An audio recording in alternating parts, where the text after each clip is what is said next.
Olá, seja muito bem-vindo ao canal 7 de Teologia, aqui é o pastor Sérgio Lenz. E antes de tudo, não esqueça, vai aí embaixo, dá o like, deixa aquele like esperto, faça o seu comentário. Aliás, compartilhe com alguém e não esqueça de dar uma olhadinha se você ainda está inscrito. Isso é importante para nós, tá bom? Então, roda a vinheta e vamos começar. Nessa jornada rumo à evolução, 7 de teologia, nosso coração em devoção, em devoção.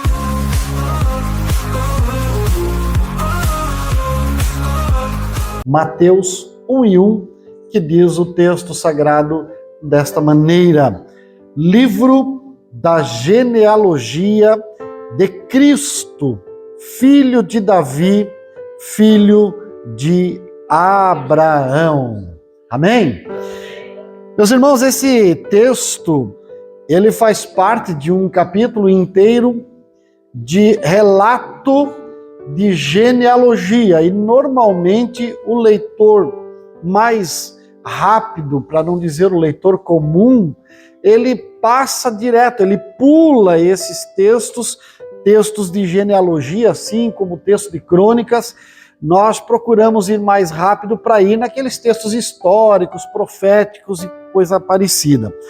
Mas apesar da genealogia ser frequentemente ignorada e parecer apenas uma listagem de nomes aleatórios, e aliás, nomes difíceis, Mateus não registrou os nomes desta genealogia por acaso. Tanto que ele começa o primeiro versículo que nós lemos desta maneira: livro da genealogia de Jesus Cristo, filho de Davi e filho de Abraão. E aqui já existem duas inferências muito importantes. Primeiro, ele lembra que Jesus, como filho de Davi, é rei, porque Davi é lembrado como o grande rei de Israel. Mas ele diz, não, ele não é apenas filho de Davi, ele não é apenas o rei de Israel prometido, ele também é filho de Abraão. E isto nos lembra que a Abraão foi dada uma promessa. Então Jesus é o filho da promessa. Mas se nós olharmos para a listagem destes nomes e selecionarmos alguns desses nomes, os mais conhecidos, os que nós chamamos de mais importantes, nós vamos observar que há algo muito mais profundo, porque os próprios nomes, com os seus significados, contam uma história para nós. E ainda que esse não seja o método exegético mais aconselhado a se preparar qualquer tipo de estudo em cima da Bíblia Sagrada, mas observar o significado dos nomes pode sim trazer para nós um esboço da mensagem redentiva que vai apontar para a identidade de Cristo como Salvador, como aquele que veio do céu com uma missão divina, que é resgatar a minha e a tua alma. Então, quando nós olhamos para essa linhagem humana de Jesus, nós aprendemos aqui que há sim de Deus um propósito. Tanto que Mateus faz questão de incluir nessa genealogia, porque ela é a verdade. Pecadores. O caso de Davi, de Manassés, de Roboão e tantos outros da linhagem de Jesus que estão contidas nesse capítulo, homens pecadores que entraram na linhagem do rei, do prometido de Deus para as nações. Mas ele não coloca só pecadores, ele coloca estrangeiros, o que para o universo da mentalidade judaica era algo muito surreal, muito fora da realidade. Por quê? Porque colocar estrangeiros na genealogia do rei de Israel, aí o negócio fica muito complicado. Mas você vai encontrar Raabe e Ruth, duas estrangeiras que entraram na genealogia de Jesus. E poderíamos citar tantas outras pessoas improváveis, aqueles que você diz, não, esse não, com esse não ia dar certo. Mas Jesus, ele é descendente desta linhagem para trazer verdades profundas para nós. E isso me lembra, primeiro, que Deus, ele nunca construiu a sua obra a partir de seres perfeitos. Somos nós, eu e você, seres imperfeitos, cheios de fraquezas e de falhas, que ele escolheu, que ele disse, eu tenho prazer em você, eu quero você na minha obra, você é o meu escolhido. Aleluia. E por que não dizer, ele escreve a história com instrumentos, muitas vezes, quebrados. Tanto que ele, ao inspirar Isaías, em certo momento, ele diz, Isaías, escreve aí, eu sou alto e sou sublime, que habito no alto e sublime trono.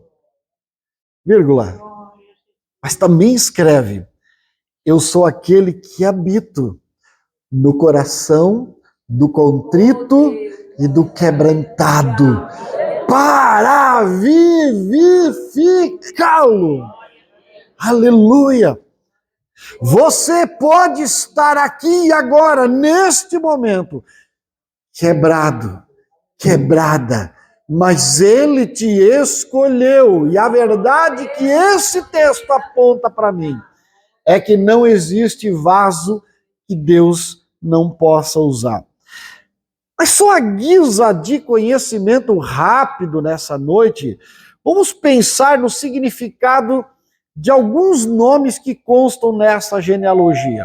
Vamos pela ordem. Abraão, Isaac, Jacó, Judá, Davi, Salomão, Ezequias, Josias, só para ser rápido e sucinto. Se nós pensarmos, Abraão, pai das multidões, Isaac, riso, alegria, Jacó, o enganador, o suplantador, Judá, o louvor, Davi, o amado, Salomão, paz, Ezequias, Deus fortalece, Josias, o Senhor cura.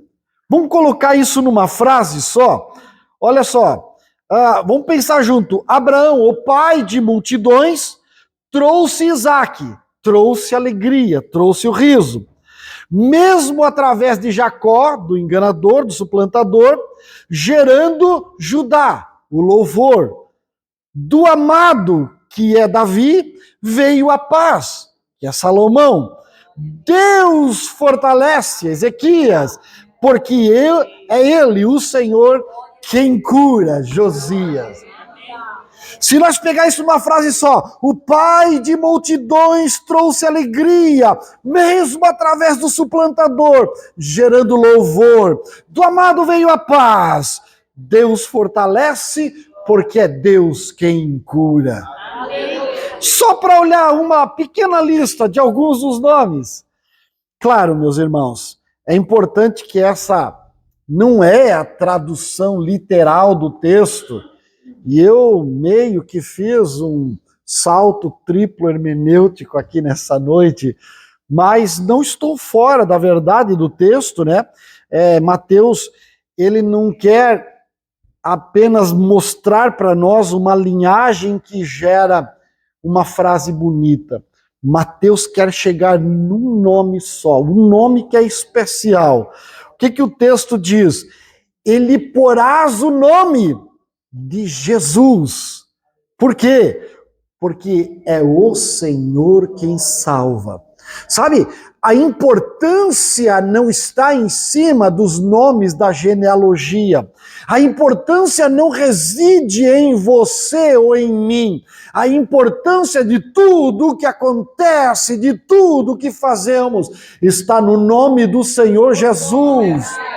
Aleluia! Aqui nessa noite, para você que nos assiste, daqui a pouquinho mais, as irmãs da União Feminina vão estar ensaiando para os seus preparativos para uma festa que acontecerá no mês que vem, no mês de junho. Mas você não é o ator principal, minha irmã. Os louvores que vocês vão ensaiar não é a coisa mais importante. O uniforme que vocês vão usar no dia da festa, pouco importa. O que importa é a presença de Jesus neste lugar. Se a presença dele não estiver aqui, nada tem valor para a nossa história. Aleluia! Porque logo depois, o mesmo Mateus, o escritor da genealogia, ele escreve: e ele será chamado Emanuel, que traduzido significa Deus conosco. Deus é o nosso refúgio e fortaleza.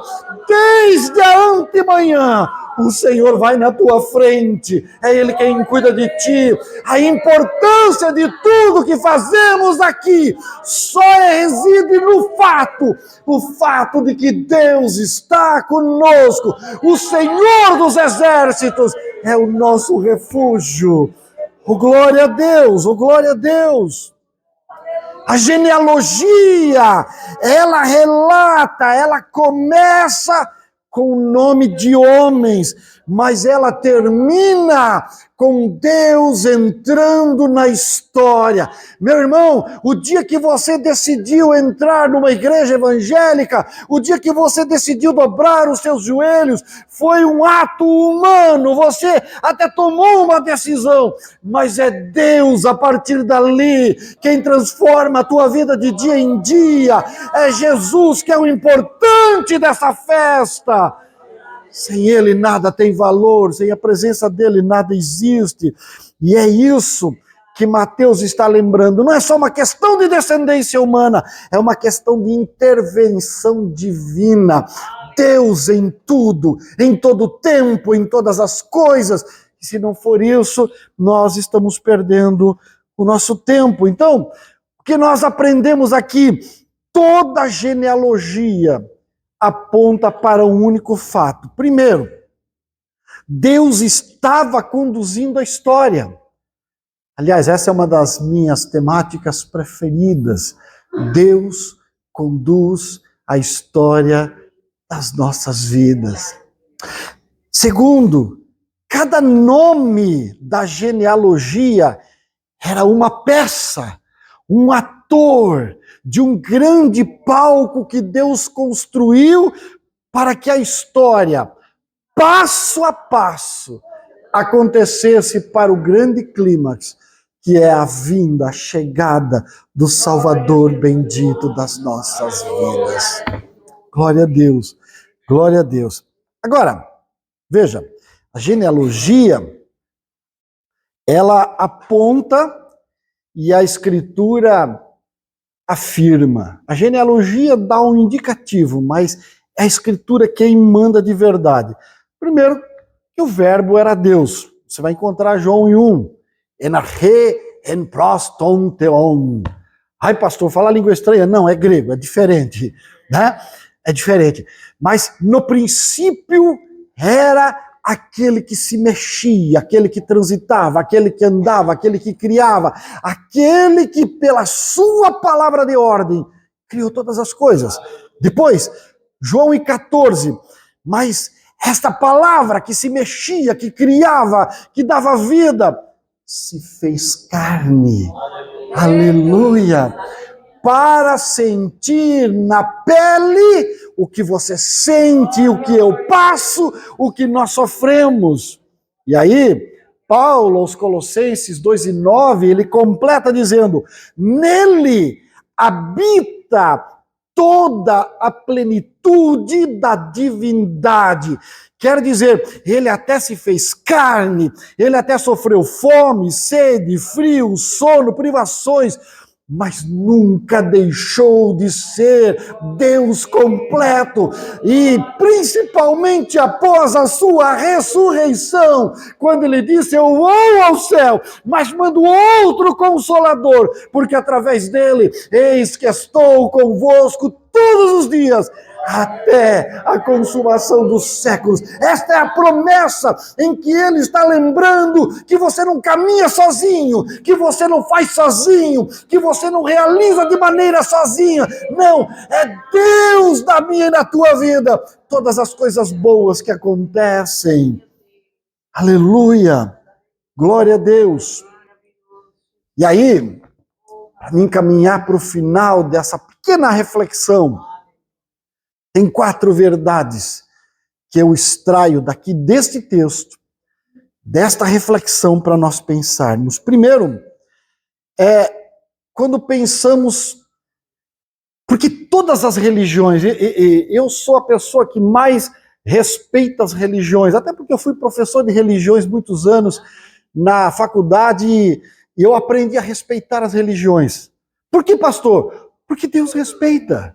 Porque Deus respeita. Não obstante Jesus ter se levantado e ter dito para nós: vocês vão lá e avisem o povo que eu sou o caminho, a verdade e a vida. Ninguém vem ao Pai senão por mim. Então as religiões, elas são uma tentativa pálida de mostrar o caminho até Deus, mas elas não conseguem, infelizmente, porque é o próprio Jesus que é o caminho, a verdade e a vida. Mas ok, todas as religiões, elas de alguma forma são boas e tentam religar o homem a Deus.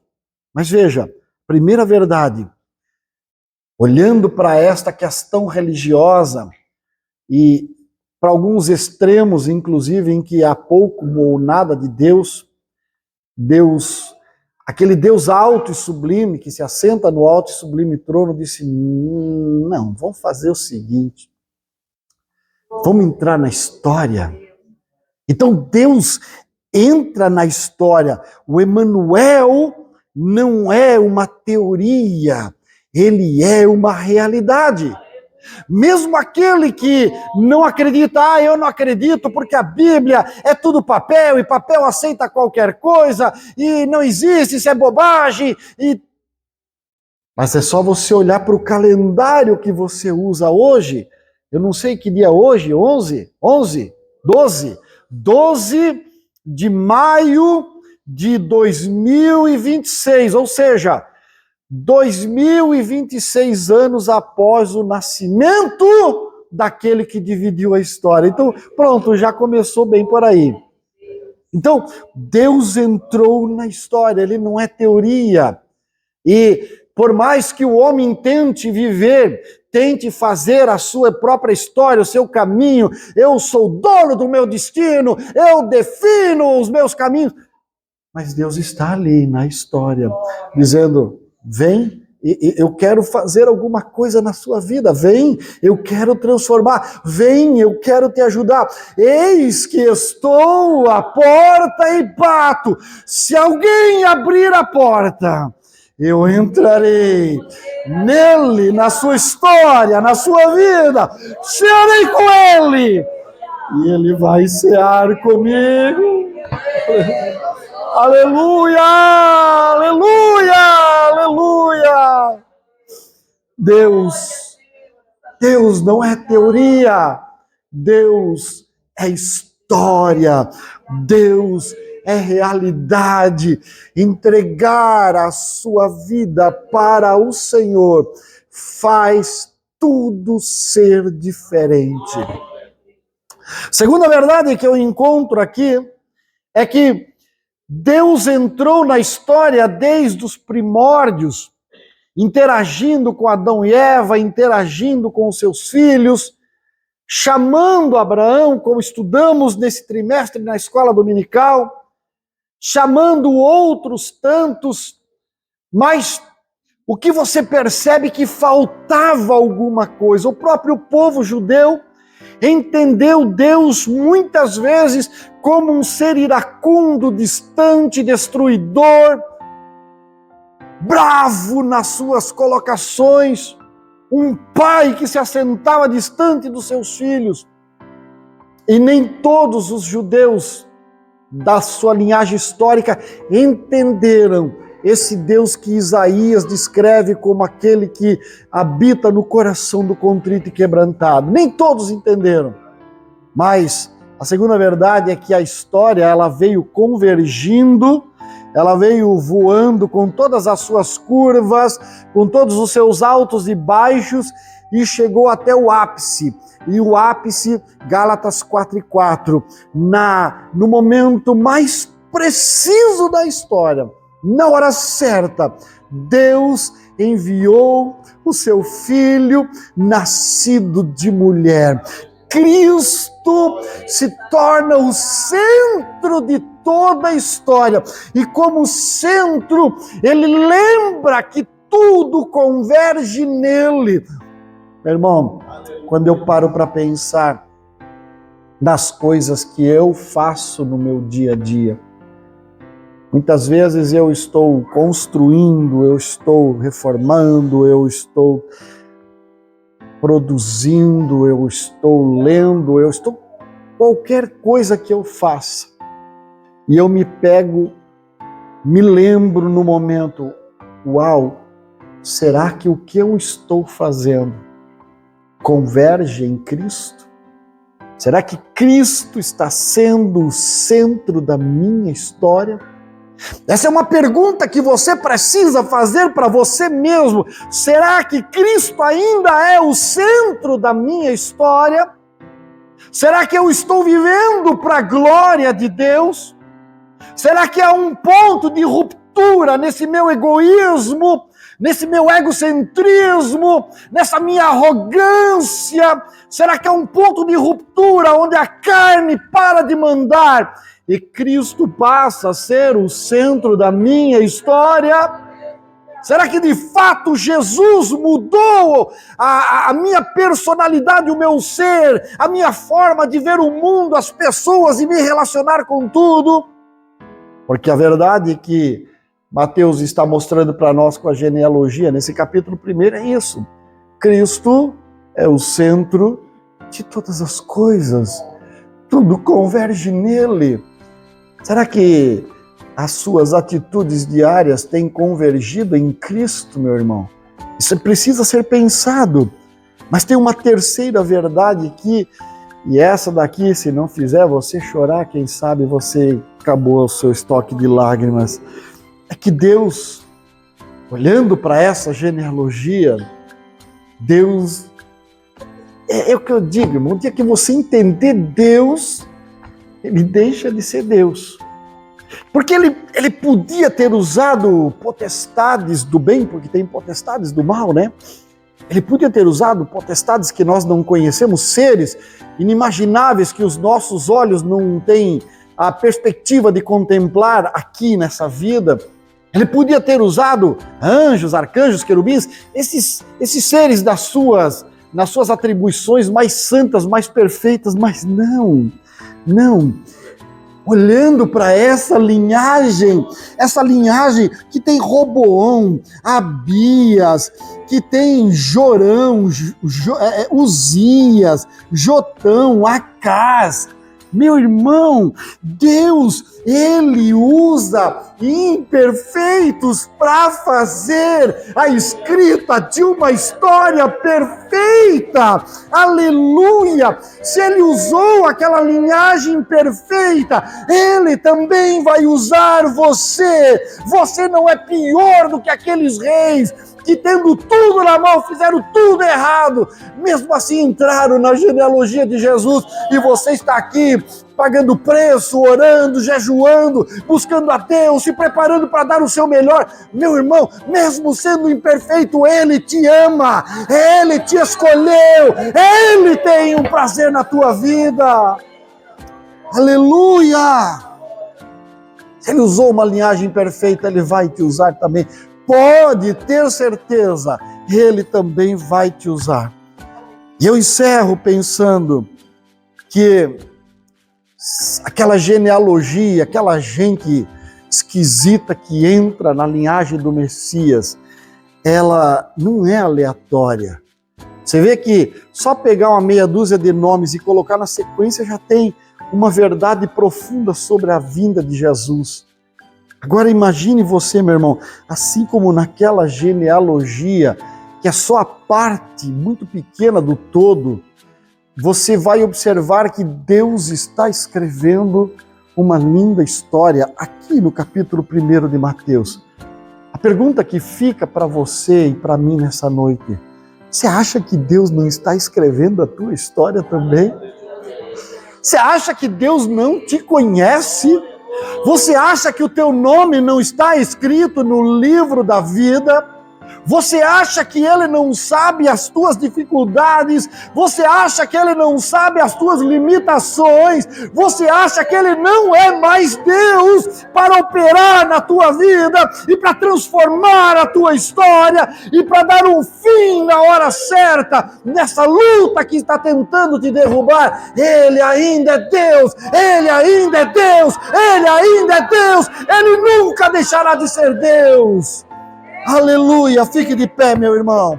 Que o Senhor te dê uma semana abençoada, próspera e frutífera, na presença daquele que cuida de todos nós.